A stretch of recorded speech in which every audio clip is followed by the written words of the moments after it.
I've now started the webinar.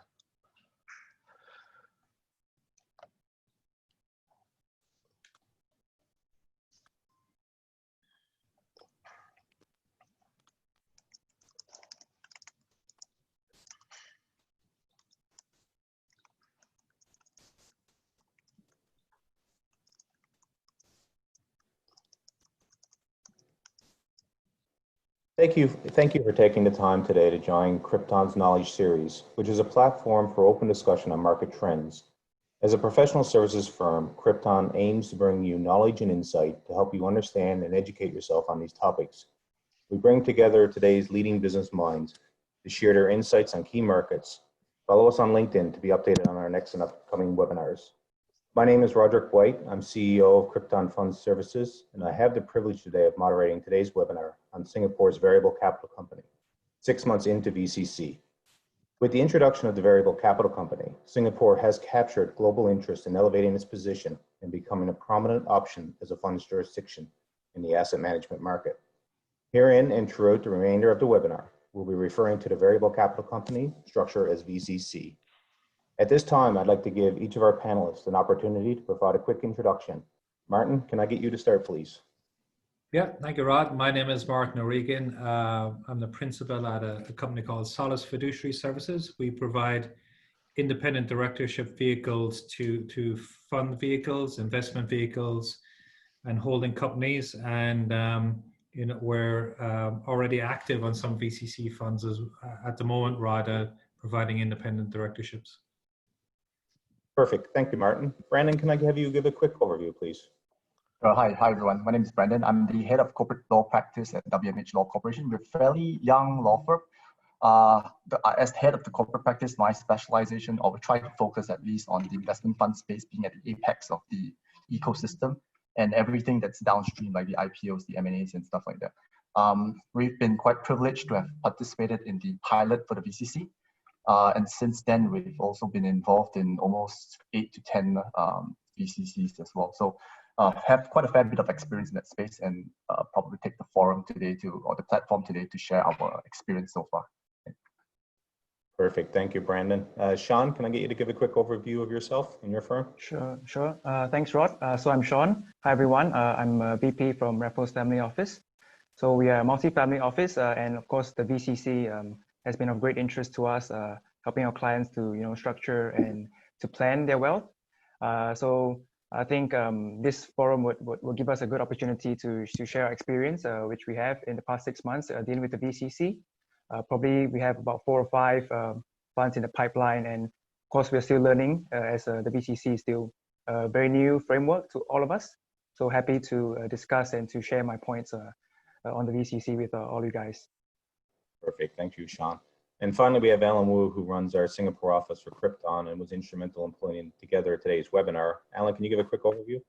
Yep, sure. Thanks, Rod. So my name is Alan, and I'm head of operations in the Singapore office in Krypton Fund Services. So so thanks for everyone for joining the webinar, and we look forward to learning with everyone, as well as our esteemed panel sharing their thoughts and knowledge on the VCC. So feel free to send your questions, and we will answer them at the end of the webinar. So that's it for me, and thanks, Rod, again for taking the time to host this as well. Perfect. Thank you, Alan. And if we can just flip to the next slide, what we'll do is just give a high-level overview of basically the topics that we'll cover today. And looking at the agenda for today's webinar, what we'll do is give a recap and overview of the VCC. We will talk about redomiciliation, which is a topic that's come up a number of times in operational matters.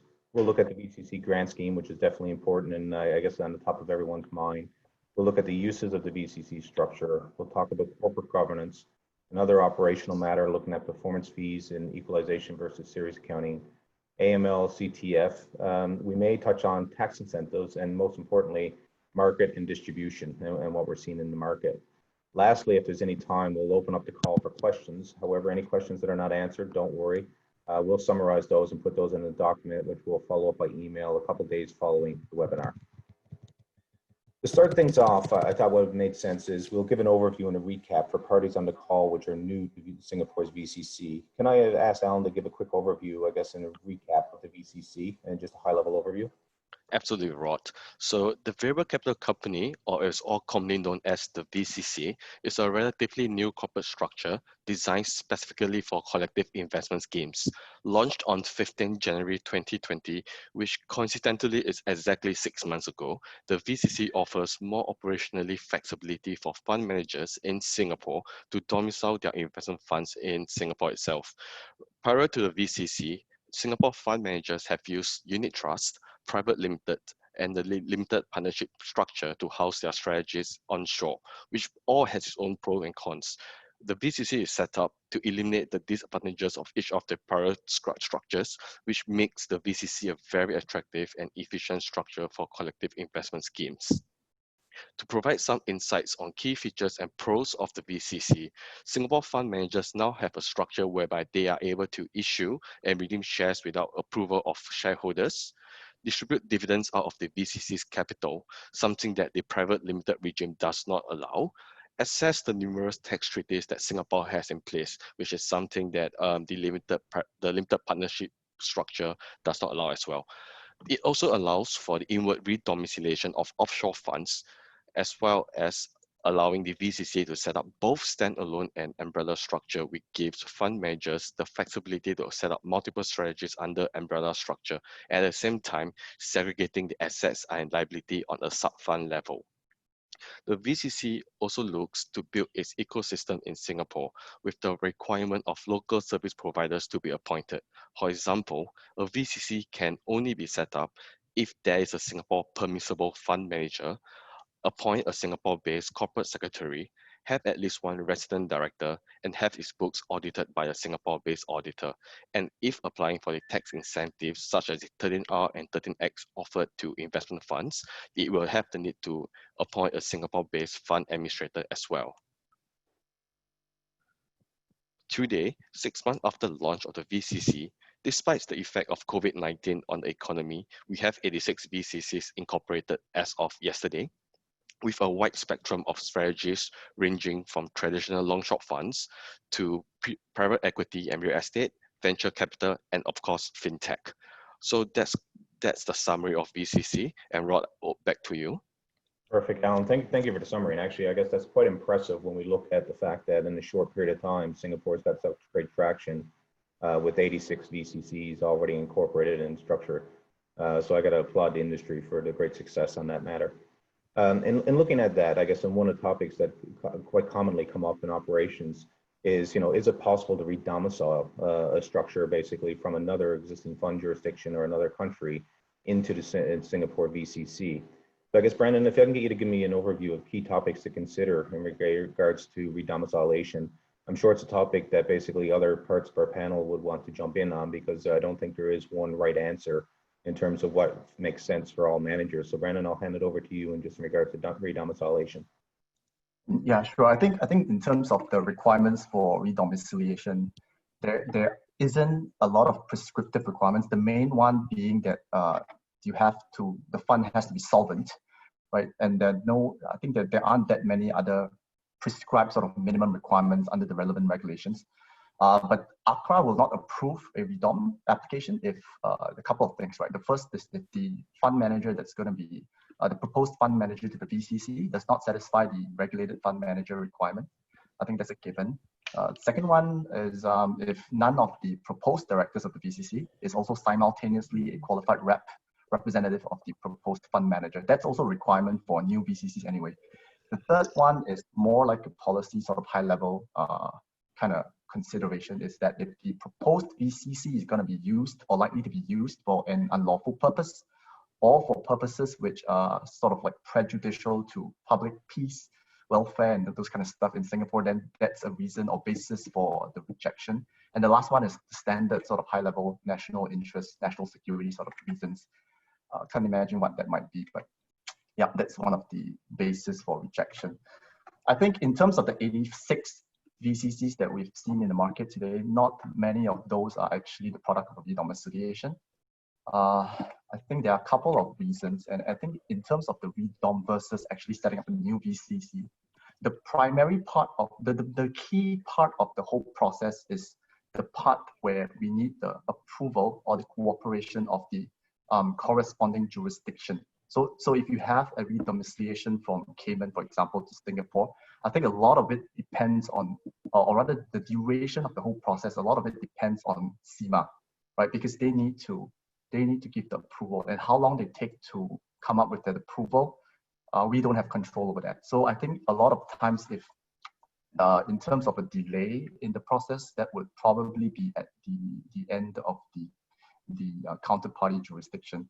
And I would imagine, presumably, that if you have various or differing jurisdictions like Mauritius and Cayman would have different processes, and therefore sort of different types of timelines, and different experiences. I think there's also a couple of things that people might want to consider in weighing the options between a newly formed VCC versus a redomiciliation. I think for liquid funds, if you do want to do it fairly quickly, it may be better to just set up a new VCC. For liquid funds, I think I would think that it would be a lot more effective if you just had gotten some sort of power of attorney from your investors to allow you to redeem and subscribe into the shares of the VCC on their behalf. But obviously you have to liquidate all your positions first. That is one option. But of course, if you're a fund with like 1,000 investors, that may not be too practical. And then for the more close-ended guys, I think the considerations could differ. So for example, if you're a real estate fund, or if you're a venture capital private equity fund, I think the considerations are more things like whether there's any stamp duty implications in doing a we call it a subscription in kind into the VCC, where the assets are transferred over and shares are issued to the existing investors in, let's say, the Cayman structure. And that's a subscription in kind. But the transfer of the asset from the Cayman structure to the VCC could attract certain stamp duty, sort of depending on which jurisdiction you're in. So that's one consideration. And I think also, we haven't experienced a lot other than just Cayman redoms. So I think if anyone on this panel or even in the audience have any experience with other jurisdictions like Mauritius, feel free to share your experience with us, because I think this is a fairly new structure. We've only been into 6 months into the VCC, so I think a lot of it we're still also trying to figure out as we go along. Perfect. Thank you, Brandon, for that. Anyone else have any insights on that? Because I know my personal views are, is never a straightforward answer in regards to basically redomiciliation. There's a lot of considerations and a lot of advice that has to be sought in regards to the fund structure, in terms of basically making sure that all considerations are taking place. Not only the number of investors, taxation, speed, people look at it as an operational efficiency. However, a lot of times there's probably more paperwork in a redomiciliation because everything has to be repapered the same way as with a new structure. So anyone else have any thoughts in regards to redomiciliation? If we've seen any, if we expect to see any? Yeah, Rod, I had some experience with that. With a client who's a Swiss manager, and was having difficulty distributing Cayman products in Switzerland on his platform. So he was quite enthusiastic about the VCC. So the first fund he moved across, he did a redomiciliation, and it's still haven't got the clearance from SEMA yet, and that's sort of 3 months in. So he's actually launched a second VCC in the meantime by shutting down. So his second VCC, he actually wound down the Cayman vehicle and started a brand new VCC, and that's already up and running now. So I agree with what a lot of Brandon said is, I think everybody was very enthusiastic about the redomiciliation process, but I think practically, if you are bringing investors across, I think people will underestimate the amount of time that it takes to get them across from Cayman. So I think what we're going to do now with this client is wind down the Cayman vehicles and start fresh VCCs. And as Brandon said, these are listed equities, so it's much easier. With private equity, it's not always easy to change title, depending on the jurisdiction of the underlying asset. And it could trigger a tax event also. So yeah, so that's my experience with it so far. Okay, perfect. And I guess the same can be echoed into the real estate market as well, in regards to basically it's not just cut and dry in regards to basically transferring an asset over to a new structure, because that could have some taxation impacts. Yeah. Perfect. Well, thank you for your views on that. I guess the most important question, I guess, what most people get excited about, or the most questions that we commonly see, is the VCC grant scheme. Sean, can you give us an update in terms of what we've seen to date with the VCC grant scheme, feedback in the market, or just any high-level thoughts?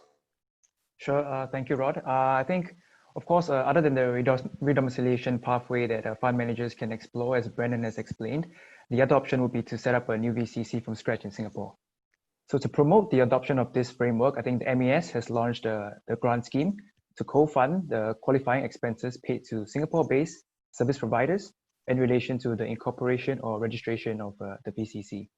So, of course, some conditions would have to be met in order to be eligible for the grant. So each fund manager, licensed fund manager, has up to a maximum of 3 grants that they can apply for each successfully incorporated or redomiciled VCC. So that's 3 for each fund manager. So what does this grant cover actually? So it's actually a 70% co-funding of the expenses that is capped at 150,000 Sing dollars for each VCC.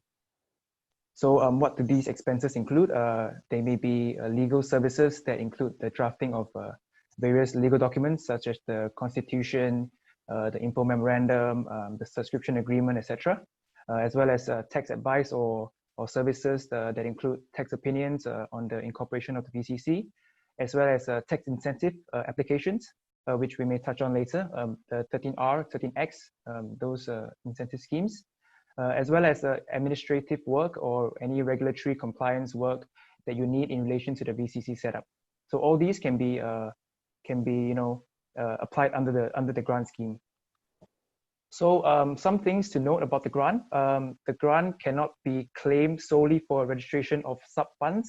So under the umbrella structure, it can only be claimed for a registration of a sub-fund as part of an umbrella setup. So it must be done together. That's important to note. So it can't be done at a sub-fund level, but it has to be done on the umbrella VCC level.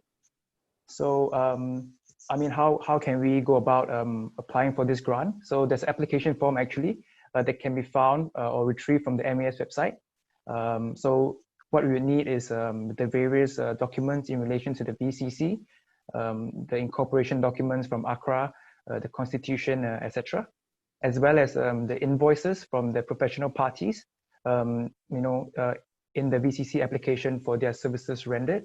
So, if we can collate those fees and send it in with the grant application, I think that would be quite comprehensive.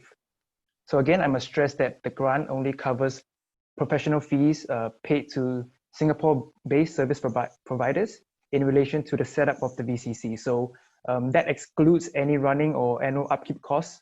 So those will not be applicable to be claimed under the grant. Okay. So how do we distribute the grant? I think that's the big question that everyone will be asking. So the grant is applied at the umbrella level, as I've mentioned, and the distribution of the grant, I think, is probably at the sole discretion of the fund manager. So they may take into consideration various circumstances or factors that may, but so it's really on a case-by-case basis, I would say. So it's really up to the investors and the fund managers to come together to a consensus on that. So in terms of the timeline for the grant, the VCC has 3 months to submit its application for the grant from its time of incorporation or redomiciliation. And as to how long it would take for you to get the grant back from the MES, generally the industry average is about 3 months, and I think that's quite reasonable. Yeah. Okay, perfect. Thank you, Sean. Actually, there was a question that came up. I'll ask you while we're on the topic of that. Sure. Are the 3 grants available on a per VCC basis or on a per fund manager? Okay, so yes, so it's per fund manager. So each fund manager, each licensed fund manager has 3 grant applications. So it's not per VCC, so it's per fund manager. Okay, perfect. That answers that question. No problem. Corporate governance is a critical consideration of any fund structure, and I guess it's a growing trend that we see basically in the offshore world as well. And I got view the VCC is no different. Martin, as you're an expert in this field, can you provide us an overview, I guess, of basically corporate governance considerations for the VCC? Yeah, thank you, Rod. Look, I think historically, if you were certainly a hedge fund manager in Singapore, in Asia, you were typically looking at Cayman as your vehicle, and you know, reliance was there. So the management and control would have to sit in Cayman for that vehicle. So therefore, if you were a manager in Asia or in Singapore, you were bearing reliance on the directors in Cayman or certainly outside of Singapore. Well, it depends on the tax incentives you have in Singapore, but in general, you know, you were looking to have your directors outside of Singapore and management and control sitting outside of Singapore. So because this is an onshore vehicle and an onshore funds, therefore management and control has to sit onshore. And how the MAS have trying to keep oversight of this is by making the fund manager one of the directors. So which is a very useful scheme. You know, it really makes sure that the fund and everybody, the parties to the fund are compliant with the various regulations within the SFA in Singapore around the regulations. So, so there's the retail scheme and the authorized scheme. So if we take the retail schemes or the authorized schemes as they're called, that was done. Unit trust was the traditional way of doing retail funds in Singapore. Over time, they're looking to VCC to take over from retail schemes. So therefore, a unit trust obviously had a trustee who had the fiduciary duty. So under the retail schemes or the authorized schemes for VCC, a board of directors will come in and replace a large element of that trustee role. So you need 3 directors as the board of directors on the retail scheme, and one of those directors has to be independent. So that's a shift in mindset, that a board of director versus a trustee. The day-to-day work still carries on. In the alternative space or in the restricted schemes, only one director is required, but the manager or a representative from a licensed rep from the manager must be one of those directors. So in essence, for an alternative fund, the manager can be the only director. Now, that I think from experience and from people that we know that have set up the VCCs, that's fine when it's proprietary money from the manager setting up its own fund. But we all know when you're going to look for institutional money or larger tickets that you'll have to add an independent board in there as well. So I think if for small startup funds, it's fine to only have the manager, but over time, you'll have to have independence on the board. And coincidentally, the MAS are looking at that right now as well, that they're looking at adding more directors to the board as well. So, you know, the management and control sits in Singapore, therefore the board is in Singapore. I think a lot of managers were used to the Cayman model where they relied a lot on the Cayman directors providing the governance and oversight to chair the meetings and to run that cycle as well. That will change now with the VCC.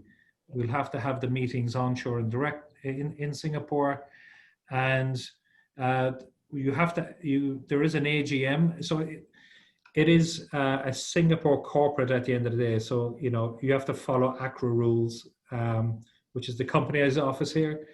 So you have to have an AGM and file your financial statements with that on an annual basis. You can apply not to have an AGM 60 days from the AGM date, so you can do away with that function. So I think it's a change in mindset, Rod. I mean, you know, because the fund is onshore, the governance is onshore, and the reporting is onshore as well. So there'll be a lot more hands-on activity from the board as well. Okay, perfect. Thank you, Martin. A question that just came up. Does the independent director have to be a Singapore resident? Yes. Sorry. The independent director. Yes. Yeah, the independent director, does that have to be a Singapore resident? No, it's Okay. only when they don't have to be. It's just when you're. Again, it depends on the tax. So if you're going for 13R, 13X, etc., then you're looking for majority onshore. So you might look. You can have offshore directors, but you for tax purposes, for substance requirements, you'll be looking at majority onshore. Okay. Perfect. Now, yeah. So then the question is, what is resident? So it goes by the tax rule. So if somebody's got an EP, they don't.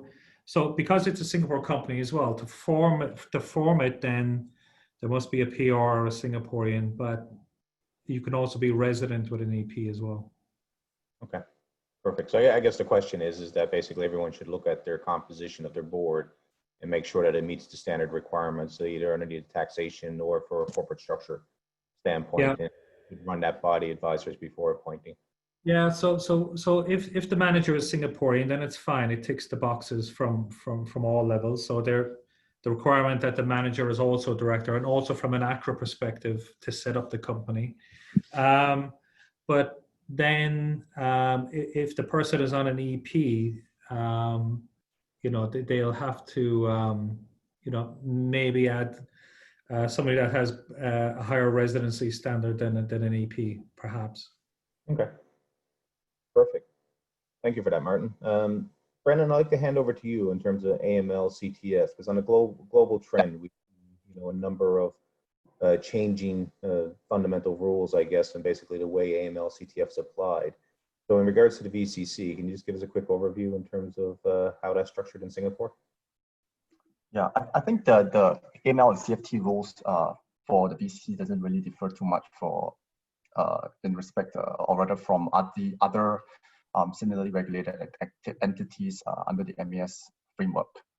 So I think in terms of the key thing that has crept up or come up quite a fair bit in the course of setting up VCCs is the outsourcing of that AML function. I think if you look at the consultation paper, it's quite clear that the VCC cannot outsource the AML CFT function directly to any entity that is not similarly regulated for AML by the MES. So what that means is that because the bulk of the fund administrators in Singapore are not regulated by the MES, although we know that this could potentially change in the future. But as of today, fund admins are mostly not regulated by the MES. So the problem we have is that we can't have the fund outsource the AML function directly to the fund admin. And this has been an issue because typically how the fund admin agreements have been drafted is the fund will outsource it directly to the fund admin in that fund admin agreement. So, I mean, the way we've worked around this is to have the fund manager, or rather the fund itself, outsourcing that function to the fund manager in the fund management agreement, because the fund manager is a regulated entity. And then we put the fund manager as a party to the fund admin agreement, and have just specific to the AML function itself, have the fund manager outsource that to the fund admin. So that's the current workaround. But of course, like I mentioned earlier, once the fund admin space is regulated, which could be a good thing for the industry, given the MES seal stamp of approval, I think that problem should fall away. But yeah, I think in terms of the operational aspects of KYC and AML, probably maybe Rod or Ellen, you could chime in here, because I think that would be something that you guys would be a lot more familiar with than I am. Yeah, of course, Brandon. Thanks, Brandon. So if you look at how AML has been done traditionally in investment funds, if you look at it from a Cayman's perspective, Cayman funds are typically contracted to a regulated fund admin, which follows the best practices of FATF. But if you consider that Singapore is also a full FATF member country, so we do follow the best practices of FATF. But the key thing is that the responsibility of AML and CFT lies with the VCC. We in turn delegate it to the fund manager. So I think MAS has clear guidelines on AML, not specific to the VCC yet, but in general as an anti-money laundering guidelines is that whoever they outsource it to, the fund manager must ensure that the party that has that they have outsourced the AML requirements to, they need to be able to meet the minimum requirements of the fund manager, because being a regulated fund manager, they do have the minimum regulations set up by MAS in order to, of course, continue being a fund manager in Singapore itself. So if you look back into the fund admin space, most of the fund admins in Singapore are part of a bigger group of companies. So for example, Krypton, we are regulated and headquartered in Bermuda and licensed by the BMA, which in turn we do adopt the best practices that is being set up by the BMA, and also the best practices of the other jurisdiction that we work in, like Cayman, Mauritius, and so on and so forth. So fund managers as well investors can take comfort that if the fund admin actually does the AML work in the end, we do follow, they do have to abide through the fund manager's requirement, minimum AML requirement, as well as their group policy, which in the end will tie back to the best practices set up by FATF, as well as potentially MAS. Yeah, perfect. Thank you, Alan. And I guess the theory I always go back to, which I say to board of directors, managers, or whoever else is, underneath a regulatory preview, is trust but verify. So you can rely on an external party. However, it's still the under obligation to verify that they are carrying out the policies and procedures and making sure that basically the AML CTF requirements are met from the fund structure standpoint. So I think. Yeah, just add something to the AML. There was a lot of confusion in the market about this delegation of AML by the manager for a VCC. So there was a bit of uncertainty about, so if the manager had a VCC, they're responsible for the AML. There was some noise in the market that if they delegated that role, then that party would have to be regulated as well. So as the guy said, typically a fund manager will delegate the AML KYC process to a fund administrator. And as Brandon said, fund admins aren't regulated in Singapore. So everybody was panicking, going, oh, if I have to support the fund manager, then I need to be regulated for AML as well. So that wasn't the case. So it still carries on the same. So the fund manager, if it delegates the AML to a fund admin, that's only the collection process of KYC and collecting passports and subscription documents. That still carries on. The only time that the other party needs to be regulated is if the manager doesn't want to be responsible for the AML. Now, if the manager wants to delegate the responsibility, that other party has to be regulated. But in reality, who in their right mind would put up their hand to take that, right? Because you're ultimately responsible. Yeah. So in reality, there's not much change. The manager is still responsible. The fund admin is still responsible for collecting the information. Yeah. Unless the manager wants to delegate the responsibility. Yeah, I think just to sort of clarify, in the follow-on to the consultation, part 2 of the consultation, MAS did clarify that you can't directly outsource it to a non-regulated entity, but you can the regulated entity to which it's being outsourced to can outsource that to a non-regulated entity, and that's how you are able to get the fund admin involved. But I think Martin is right in the sense that ultimately the responsibility still lies with the fund. And it's invariably the case that you will have an indemnity provision in the fund admin agreement, where the fund administrator is indemnified for any losses in connection with the services they are providing for AML and CFT. So I think that's the industry norm from what I've seen so far. Yeah, I totally agree with Brendan and what Brendan and Martin said. So RFO being a licensed fund manager, we do have a minimum requirement for AML and CFT that we have to meet.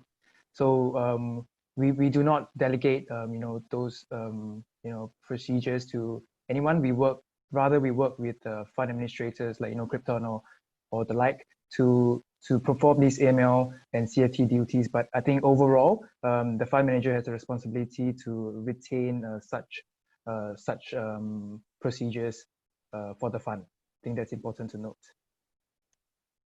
Perfect. Thank you all. So I guess moving on to the next topic, the growth that we've seen in the VCCs, there's been a number of strategies which we talked about in structuring. Sean, can you provide us an overview, I guess, of the uses of the VCC and what we've seen in the market today, or where we expect the VCC to go? Sure. Thanks, Rod. I think for us at RFO, we wear many hats. As a multifamily office, our main role is to act as gatekeepers or wealth managers for our clients. So our function is independent to that of the banks or brokers. So we stand on our client's side. Through the use of a multifamily platform like us, we are able to consolidate and manage the entire pool of our clients' assets holistically and more efficiently. So this allows us to specifically adjust different asset allocations and design structures to provide maximum value to each individual client. So as I've mentioned, RFO will act as a licensed fund manager in the case of the VCC. So I think as a company, we envision that the VCC will act as a wonderful complement to the existing platform that we have in place. So as mentioned earlier, one of the major benefits of the VCC is its flexibility of how it can be structured in a number of ways, depending on the needs of the fund and its investors. So the VCC's ability to be set up in an umbrella structure allows for both consolidation and segregation of assets under a single legal entity. So for example, a family's assets can be consolidated at the umbrella level and divided into various sub-funds to be managed by a different family member or through different investment strategies. So that's something that we commonly see. Previous fund structures that were commonly used in Singapore, include the limited partnership, unit trust, as Martin has mentioned previously. So many of those restrictions have been removed in the new VCC framework, and that allows for greater flexibility and structuring options for investors that are looking to domicile their funds in Singapore. So the VCC is suitable for a wide range of investment products. That is really by design. So that allows fund managers like us to greater room to maneuver in terms of investment strategies and whatnot. So both open-ended, closed-ended, traditional investments, alternative investments, they're all suitable to be launched through the use of the VCC through different structures. So previously, the sub-fund structure was not possible in Singapore, and fund managers had to set up a brand new sub-funds for each strategy, which was quite, I think, inefficient, I would say. So that being said, with the new sub-fund structure, investor protection is also one of the key concerns when I think the MAS drafted the VCC Act. So fortunately, the assets and liabilities of each sub-fund are legally segregated from one another under the Act. So that provides for quite a bit of protection. Also, the register of shareholders for the VCC will not be made available to the public, unlike previously on the Companies Act. So the register of the shareholders will only be made known to the regulators. So I think it is important to note that, of course, the board of directors have the duty to ensure that there's adequate checks and balances in place for the VCC operations. And one more great point that I think the VCC can bring to investors is that it has access to the tax treaties and the double taxation agreements with other jurisdictions worldwide, and as well as the tax incentive schemes, the 13R, 13X, that can also be applied to the VCC. So therefore, I think the VCC allows for tax and operational efficiency when it comes to investment management moving forward in Singapore. I think that's quite exciting for us. Perfect. Thank you, Sean. Just in regards to 13R, 13X, I guess, is there anyone on the panel just want to give a quick overview of those two tax components? Maybe I can drop in over here. So I think the main difference between 13R and 13X is the AUM requirement. So 13X requires at the point in time of the application that the fund have at least 50 million in assets under management. 13R doesn't have that requirement, but it has certain restrictions on local non-individual shareholding. So what that means is that if you have a corporate shareholder that has 50%, owns 50% of the economic interest of the fund, that is something that 13R doesn't allow. It's not to say that I think if you have a person owning 50% of the economic interest, that person will be penalized by IRAS. So sort of like erodes the tax benefit. And one of the key requirements also is the expenses requirement. There's a slight technical difference between 13X and 13R if you read the plain language of the requirement.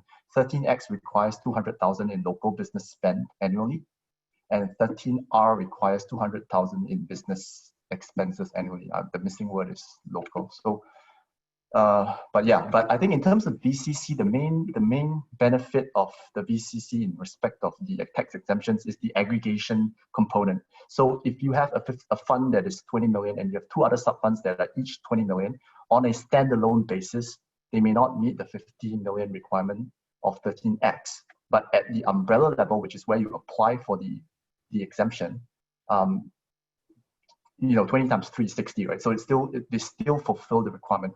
Same thing for the 200K spend.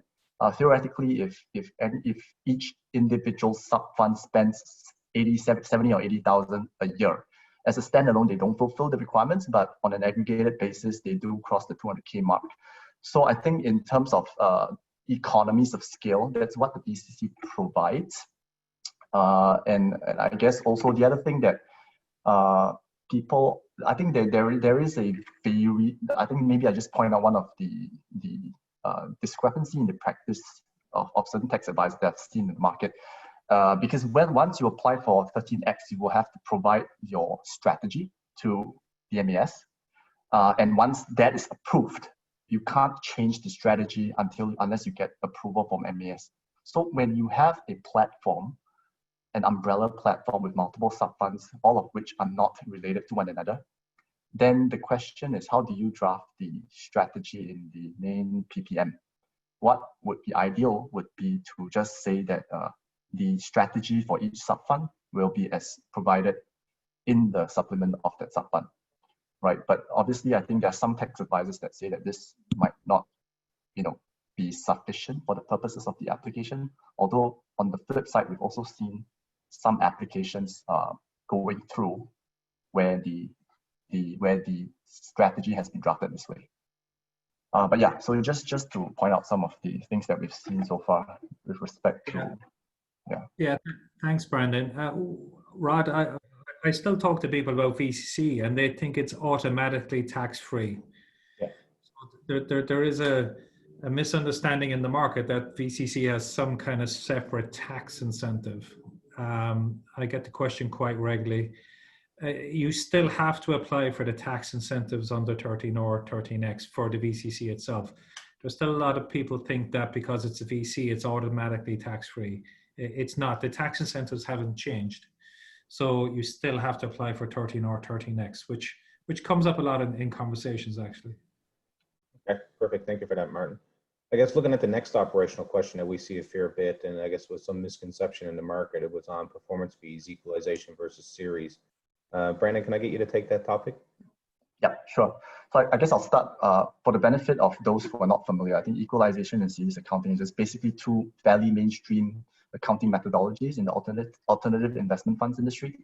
So without going into too much technical detail, both methods are basically aimed at ensuring that the performance fee attributable to an investor or a group of investors is correctly assessed. And equalization uses what we call a deficit or premium adjustment to equalize the difference between the NAV per share and the high watermark, right?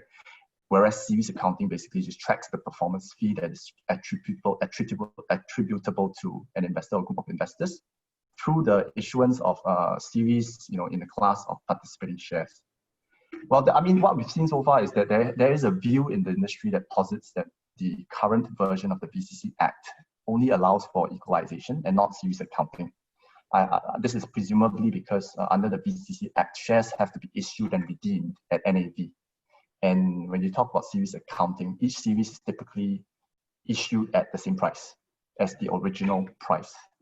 Well, I can see the logic to this, but I would rather take the more commercially palatable view, actually, that series accounting is actually allowed under the VCC Act. Because in my view, the NAV per share of each series actually will be tracked separately. And so when there's a redemption request, for example, the NAV of the specific series will be the basis for computing that redemption price. I think that is sort of the technical side of it, but if you look at it from a higher level policy perspective, I think the fact that the VCC is meant to be a fairly flexible vehicle, and the fact also that these two accounting methodologies are fairly standard industry norms in other parts of the world.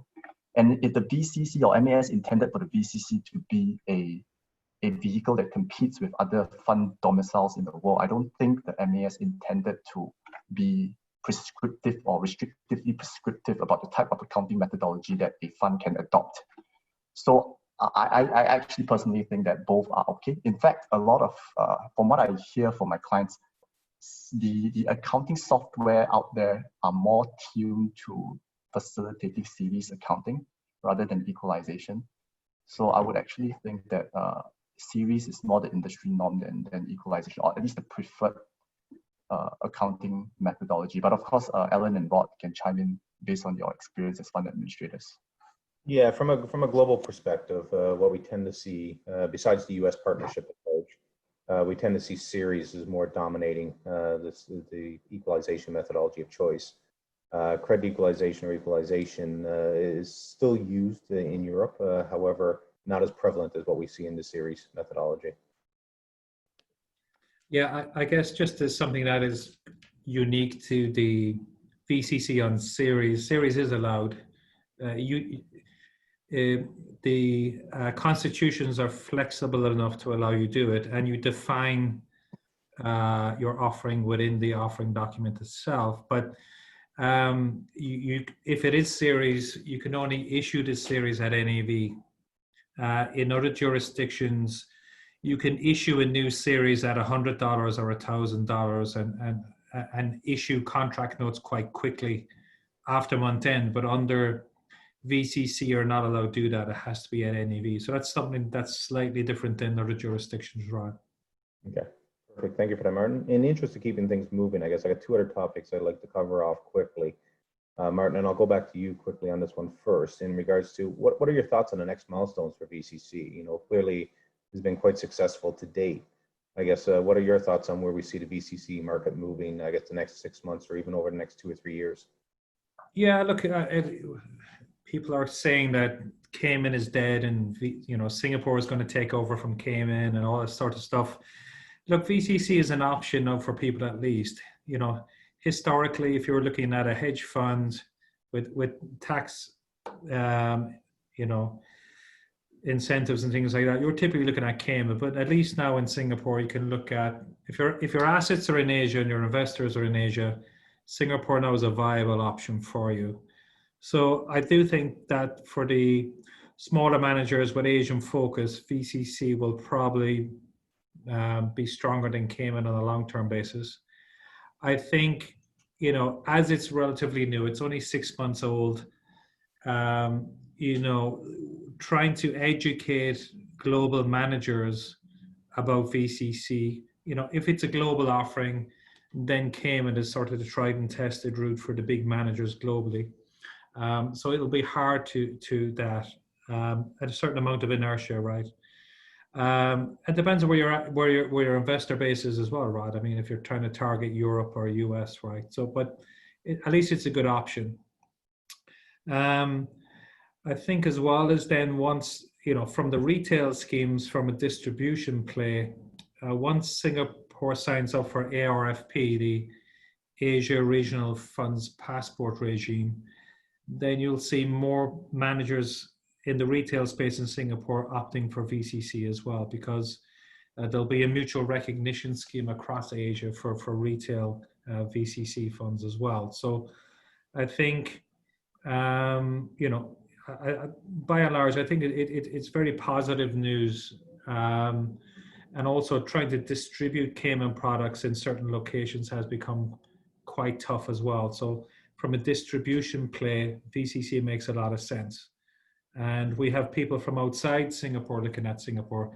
For example, Australia, if an Australian is trying to set up a Cayman fund, it's got a negative connotation in Australia, whereas a VCC is quite more attractive. We have people from Philippines, We've got people from Hong Kong, obviously with the issues in Hong Kong, people are looking at Singapore as well. So, you know, there's a lot to go on, but it's all positive. Okay, you kind of led into my second question that I wanted to cover off. So it's kind of great that you covered that off. That's the distribution of the VCC. And I guess, you know, one of the things I see is ensuring that a domicile or basically a fund jurisdiction choice is appealing. I guess, how has the global investors been seeing the VCC? You know, have we been seeing investors outside of Asia look into these structures? I think you just mentioned Switzerland, for example, looking at it, or Australia. You know, are there any other markets or any other investors that we've been seeing on this on a global scale? Yeah, look, the VCC ticks the box for a lot of US investors because you can use US GAAP. It's got the tick the box exercise for tax reporting. So there's got a couple of features in there which are quite useful. I think American investors are used to LPs. So, you know, VCC being an LTD, there'll be certain milestones needed there. We have one client who's putting a Singapore LP on top just to help the US investors. It's not needed, but it's to use to help the US investors as well. So, yeah, so let's see. I think for the large managers globally, it's a good solution, but it's not the end solution. Yeah. So we're seeing some managers looking at certain places which are difficult, like Korea, let's say, and Singapore has a very good double tax treaty with Korea and Japan, particularly in the double tax treaty space with some countries. VCC might make sense. Okay, oh, that's great news.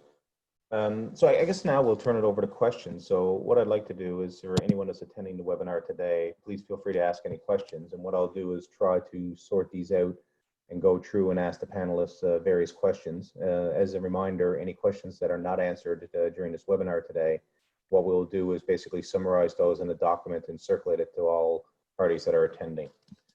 So looking at the questions right now, the first question, I guess, and I'll put this as an open-ended question so anyone can jump in. Within one sub-fund, is it possible to have two strategies? For example, I know in some Cayman structures, we can have one fund that has two share classes underneath the same fund. So looking at the VCC, within a sub-fund, is it possible to have two classes of shares with two different strategies? Yep, I think I'll just take this. So so the best practice is always to, while it is technically possible to have two strategies in a single sub fund, I think what we need to note is that there is no constitutional segregation and ring fencing of assets and liabilities. So I mean, if you put it in perspective, if share class A invests in listed products and share class B invests in private products, so if touch wood, if unfortunately one of the share class goes insolvent, the creditors can actually reach out and use the assets of the other share class to meet its insolvency needs as well. So so my answer is, it's not technically impossible. I think it's more of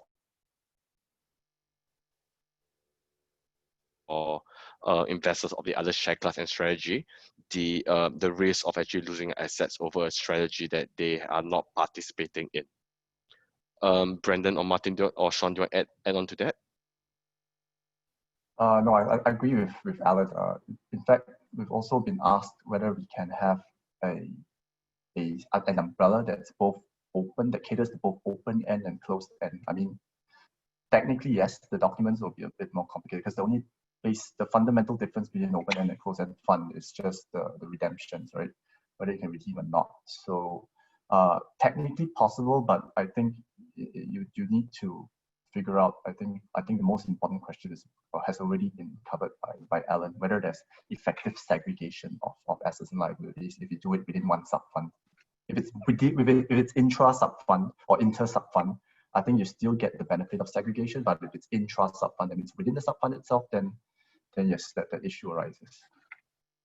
Yeah, I think if it's within a sub fund itself, it will get really messy. I mean, especially if the strategies are completely in two different directions, and the investors are different groups of people in some cases.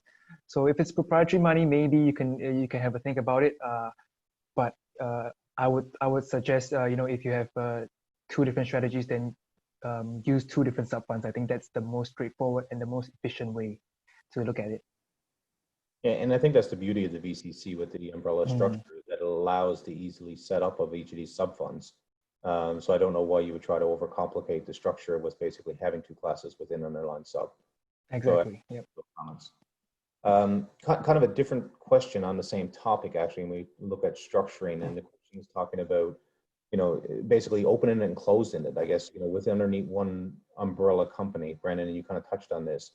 Underneath one umbrella company, can you have open-ended and closed-end mandates within the same structure? And I guess the answer is yes, but it could be quite complex in documentation.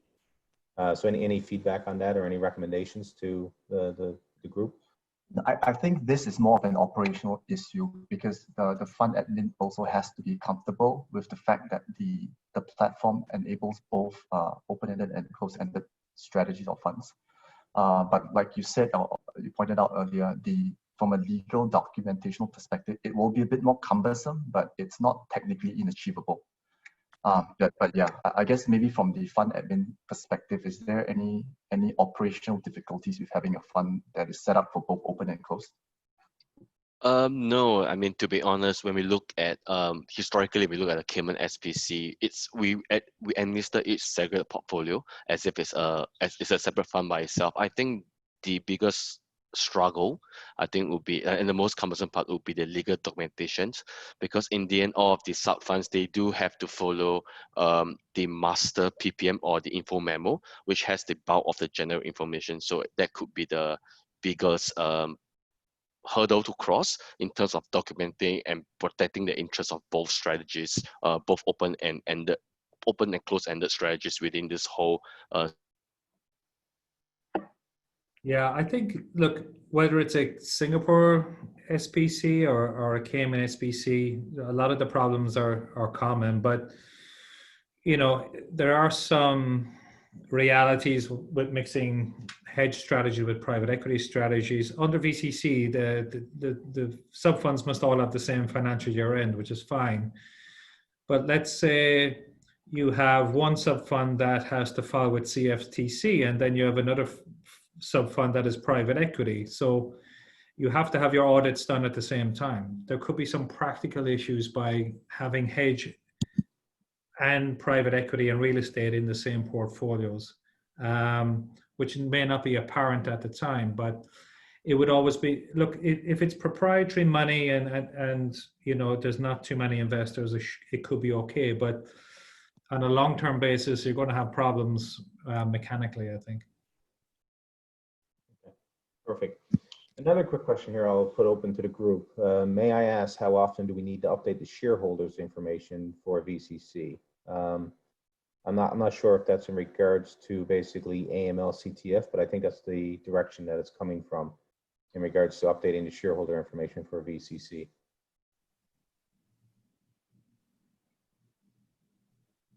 I mean, because so the share register is not on ACRA anymore, so that is so it's not a public register anymore. Someone needs to hold that register. It can be the administrator as well.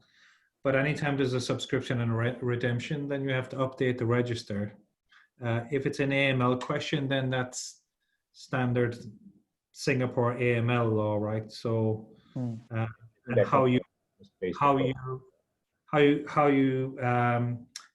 if you've high, low, or medium risk investors, how you quantify that. So I'm not too sure if it's the share reg or an AML question that the person wanted. Okay, so I guess what I'll do, just for the matter of housekeeping, I guess, if anyone has any questions post this here webinar, please feel free to send them in. If we need to do any clarity on terms of the questions, we can definitely ask those as well and just basically redefine that. We'll circulate any questions out to basically all the participants of today's panel, just as a FAQ, frequently asked questions. So before we wrap up, I guess there's one other question here I'll ask. And the question is on the double tax treaty for the VCC for South Korea. Martin, can you just touch base on that quickly again? I guess, and that was in regards to Japan, South Korea. Yeah, look, we have some, particularly with private equity, when you're exiting a deal in Japan and Korea, there's withholding tax when you exit those locations. So with a VCC, because of the double tax treaties in Singapore, those withholding taxes go away, and then other taxes like interest income or dividend income or expense or income can be mitigated as well. So it's pretty standard double tax treaty stuff with Korea and Japan. But the VCC, because you're onshore in Singapore, then there's less justification needed for that. Perfect. Thank you, Martin. So I guess I'd just like to close off today's webinar, I guess, and just give everyone on the panel a chance to basically add any topic or just any quick comments that people should consider in regards to structuring VCCs or just in regards to VCC in general, what we covered today. Again, anyone has any questions, please feel free to circulate them. What we'll do is make available a copy of this recording as well as any frequently asked questions post, probably a couple days following. So feel free to send in questions after this event as well. You can send them to myself or Alan or anyone on this panel as well. So any closing thoughts from everyone on the panel?